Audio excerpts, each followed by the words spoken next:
নিষিদ্ধ আওয়ামী লীগের আজকে প্রতিষ্ঠাবার্ষিকী।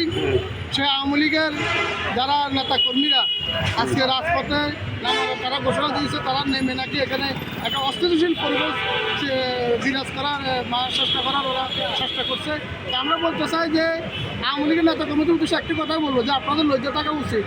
যেখানে একটা গণ আন্দোলনের মুখে আপনাদের নেত্রী আপনাদেরকে ছেড়ে বাংলাদেশ থেকে চলে গেছে, সেখানে আপনারা রাজপথে নেমে খামাখা জনগণের জানমালের আপনারা ক্ষতি করবেন না।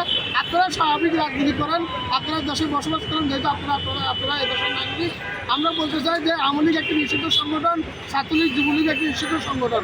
এই নিষিদ্ধ সংগঠনে রাজপথে নামার কোনো অধিকার নেই। হ্যাঁ, তাদের যখন নিষিদ্ধ থেকে উঠে যাবে, তারা যখন স্বাভাবিক রাজনীতিতে ফিরে আসবে, তখন তাদেরকে আমরা ওয়েলকাম করবো যে আসুন আপনারা রাজপথে থাকুন, আপনারা রাজপথ করুন, রাজনীতি করুন। ঘোষিত সংগঠন আওয়ামী লীগের প্রতিষ্ঠাবার্ষিকী উপলক্ষে কোনো প্রকার যেন নৈরাজ্য করতে না পারে, বিশৃঙ্খলা করতে না পারে, জনগণের জানমালের ক্ষতি করতে না পারে, সেই জন্য আমরা আমাদের জায়গা থেকে জনগণের নিরাপত্তায় আমরা আমাদের অবস্থান কর্মসূচি পালন করি। আমি শরীফুল ইসলাম তুহিন, চট্টগ্রাম মহানগর ছাত্র দলের সদস্য।